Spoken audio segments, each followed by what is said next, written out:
Assalamualaikum warahmatullahi wabarakatuh. Selamat pagi, mahasiswa mata kuliah Teknologi Budaya Perikanan. Pada kesempatan pagi ini, kita akan coba membahas mengenai pendahuluan. Bapak akan coba menjelaskan mengenai budidaya perikanan atau aquaculture dari sisi definisi ruang lingkup dan lain sebagainya. Tapi sebelumnya kita akan coba bahas mengenai aturan dari mata kuliah ini. Bapak minta kalian bisa disiplin untuk mata kuliah ini, ya. Jadi kehadiran untuk mata kuliah Teknologi Budaya Perikanan atau Teknologi Aquaculture adalah 100% kehadiran. Apabila kalian izin, diharapkan bisa memberikan kabar kepada saya sehingga tidak dianggap tidak masuk kuliah. Pada kesempatan mata kuliah pertama ini, kita akan coba membahas mengenai tujuan mata kuliah ini diberikan kepada kalian. Pertama adalah Bapak harapkan kalian dapat mengetahui dan memahami mengenai definisi ruang lingkup, sarana dan prasarana, tujuan, komoditas, dan sistem aquaculture itu seperti apa.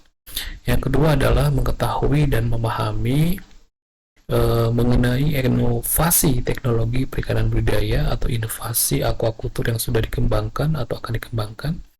Yang ketiga adalah mengetahui dan memahami kelebihan dan juga kelemahan daripada teknologi yang digunakan. Sampai menjelang ujian tengah semester, ini adalah beberapa pertemuan atau materi yang akan kalian peroleh. Pertama adalah minggu pertama itu adalah pendahuluan. Yang kedua adalah inovasi teknologi bioflok. Ya, nanti kalian akan memahami mengenai deskripsi teknologi dan juga prinsip daripada teknologi bioflok.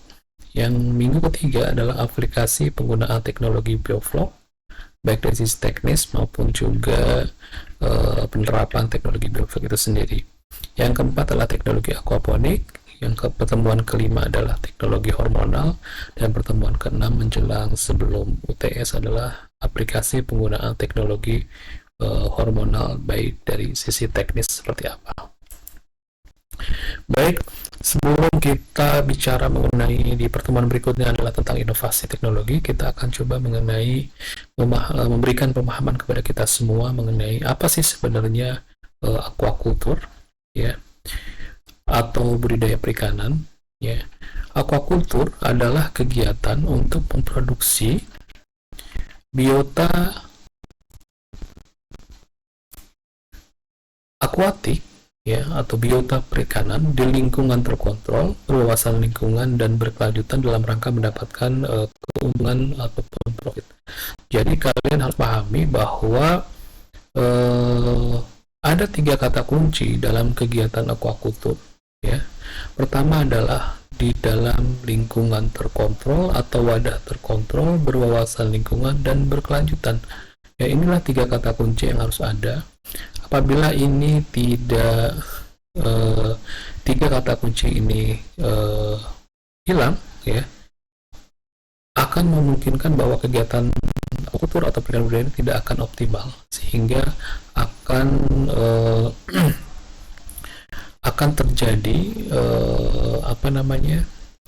kekurangan dalam pelaksanaannya. Misalkan produksi menurun, atau limbah budidaya meningkat, ya, ataupun juga dampak-dampak daripada kegiatan budidaya yang menyebabkan kerusakan lingkungan, seperti itu. Ruang lingkup aquaculture, kalian harus pahami bahwa ada beberapa kegiatan di dalam aquaculture atau perikanan budidaya. Pertama adalah pemilihan ikan, pembesaran, pengolahan pakan, kualitas air, dan juga pengadaan sarana dan prasarana produksi aquaculture. Apa saja sih sebenarnya kegiatan di dalam pemilihan ikan? Pertama adalah pemilihan induk. Jadi kalian harus mengetahui bagaimana cara memilih induk yang berkualitas, ya, baik untuk jantan maupun betina, termasuk ciri-ciri induk jantan dan betina yang siap memijah itu seperti apa. Yang kedua adalah pemijahan induk, penetasan telur, pemeliharaan larva, dan juga pendidiran. Kegiatan kedua dalam aquaculture adalah pembesaran, pengolahan pakan, dan kualitas air. Di sini ada parameter-parameter kunci yang harus kalian pahami di dalam kegiatan budidaya perikanan, seperti misalkan suhu, ya, oksigen terlarut atau DO, pH, ya, salinitas, kesadahan, dan lain sebagainya, yang itu akan mempengaruhi kelangsungan daripada kegiatan pemeliharaan daripada ikan budidaya. Dan juga kita harus memahami, kalian harus memahami bagaimana sistem pengadaan sarana dan prasarana yang harus ada di dalam kegiatan aquaculture. Kegiatan di dalam prasarana produksi yang harus kalian perhatikan pertama adalah pemilihan lokasi. Kenapa pemilihan lokasi ini dianggap penting? Ya, karena ada beberapa kasus ya di luar sana yang awalnya mengadakan kegiatan budidaya di satu tempat, ya, tapi tidak memperhatikan kondisi daripada sosial ekonomi yang ada di lingkungan setempat. Ternyata lokasi itu pertama adalah merupakan daerah konflik, misalkan, ya, baik itu konflik dengan pemerintah, swasta, maupun dengan masyarakat, sehingga dampaknya adalah terhadap kegiatan budidaya. Terus juga ternyata lokasi tersebut itu jauh daripada sumber air, ya, jauh daripada sarana prasarana, misalkan pabrik pakan dan lain sebagainya, sehingga mempersulit akses pembudidaya untuk memperoleh air, memperoleh obat-obatan, memperoleh pakan yang berkualitas, dan lain sebagainya, ya. Kegiatan prasarana produksi lainnya seperti pengadaan bahan dan pembangunan fasilitas produksi, ya. Sedangkan kegiatan sarana produksi yang harus diperhatikan adalah pengadaan induk, benih, pakan, pupuk, obat-obatan, pestisida, peralatan aquaculture, dan tenaga kerja. Subsistem daripada proses produksi yang ada, yang harus yang biasa dilakukan oleh pembudidaya, pertama adalah persiapan aquaculture, yaitu seperti wadah dan lain sebagainya, penebaran atau stocking, pemberian pakan, pengelolaan lingkungan, kesehatan ikan, pemantauan atau monitoring kondisi kesehatan ikan, pemanenan dan pemanenan. Subsistem lainnya di dalam aquaculture adalah penanganan pasca panen dan pemasaran. Ini juga harus menjadi perhatian, bagaimana produk-produk daripada perikanan budidaya itu termasuk kualitas atau mutunya sangat baik, ya. Termasuk juga bagaimana pemasaran atau distribusi produk ini sampai kepada konsumen.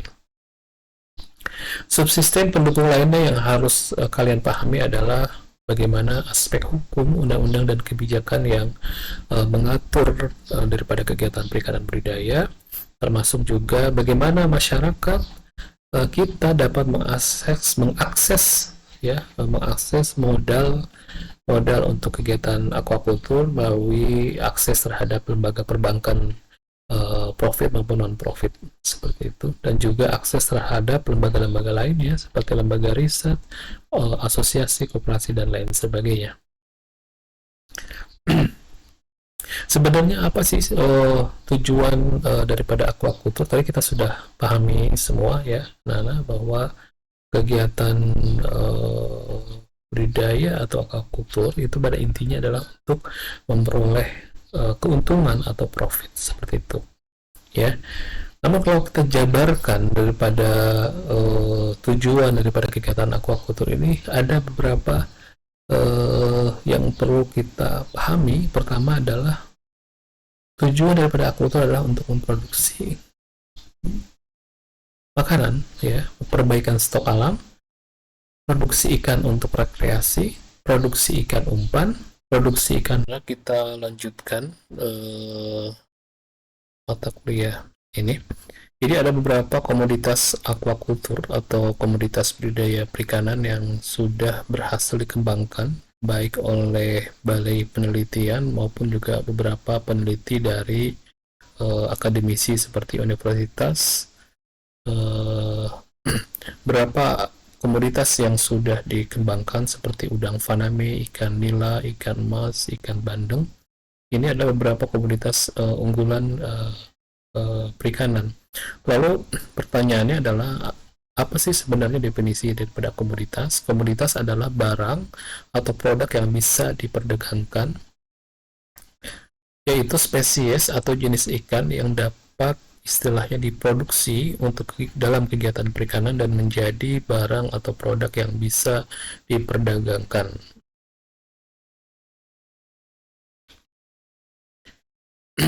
Tentu komoditas yang kita bahas di aquaculture adalah ikan. Ada beberapa jenis ikan yang tadi yang sudah saya katakan di awal. Ini adalah jenis-jenis ikan baik ikan air tawar, air payo maupun air laut yang berhasil dikembangkan.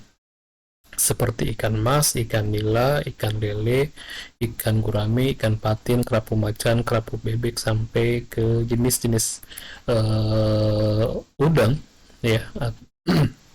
Beberapa golongan udang atau jenis udang yang sudah berhasil dikembangkan diantaranya adalah udang windu, udang faname, udang putih, udang air tawar atau serak, ada lobster dan juga ada beberapa jenis kepiting seperti kepiting bakau.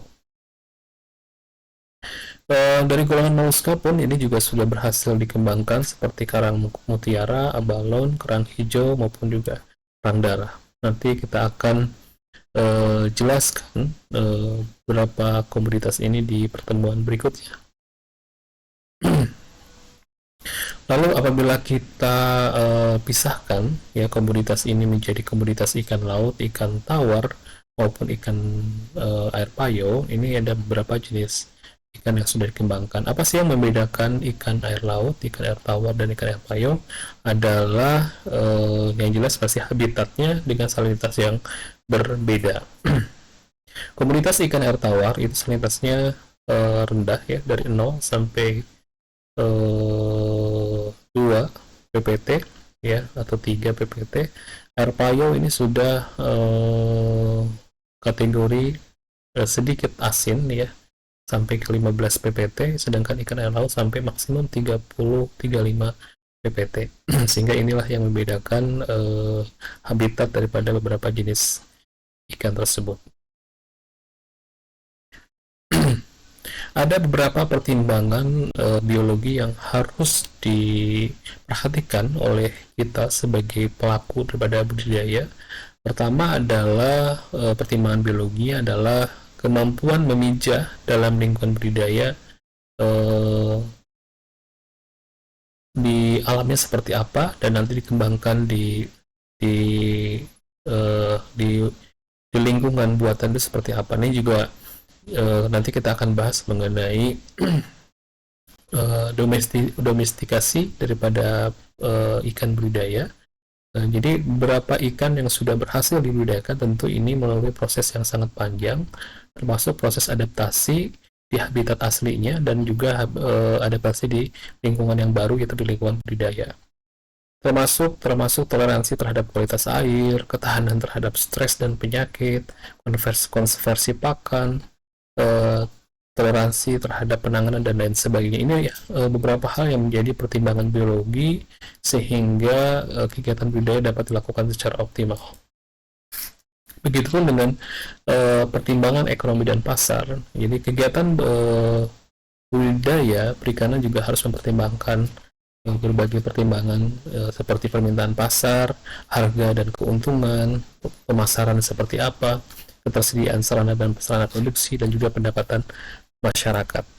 Jadi seperti ini, kalau kalian kita coba bagi ya bagaimana sumber daya air ini menjadi bagian daripada kegiatan budidaya, yaitu air tawar, air payo, dan air laut.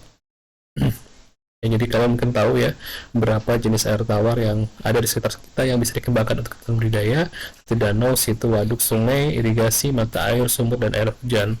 Sedangkan air payau kita bisa lihat di muara, di rawa, maupun di daerah-daerah seperti mangrove. Perairan laut itu yang memiliki kadar garam berkisar 30-35 pt bisa kita identifikasi di daerah teluk, selat maupun juga perairan laut dangkal. Ini beberapa sistem teknologi aquaculture yang dapat dikembangkan seperti kolam air tenang, kolam air deras, tambak, jaring apung, jaring tancap, mina padi, longline untuk rumput laut dan lain sebagainya. Nanti kita akan bahas di pertemuan berikutnya.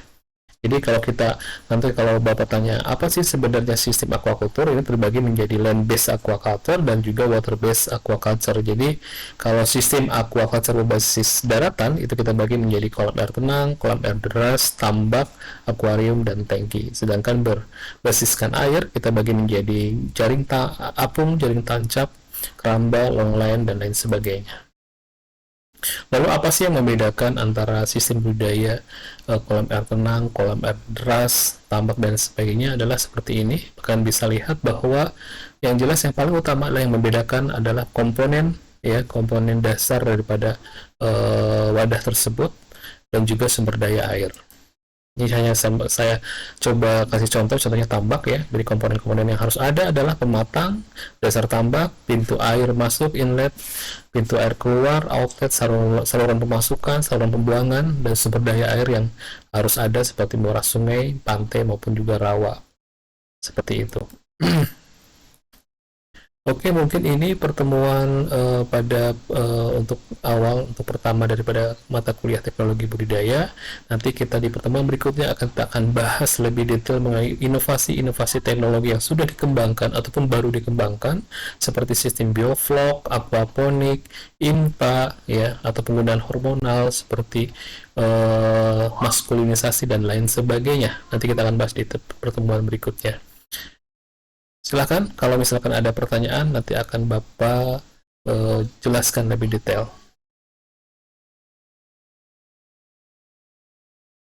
Oke, kalau tidak ada pertanyaan, kita akan lanjutkan di minggu depan. Terima kasih. Wassalamualaikum warahmatullahi wabarakatuh.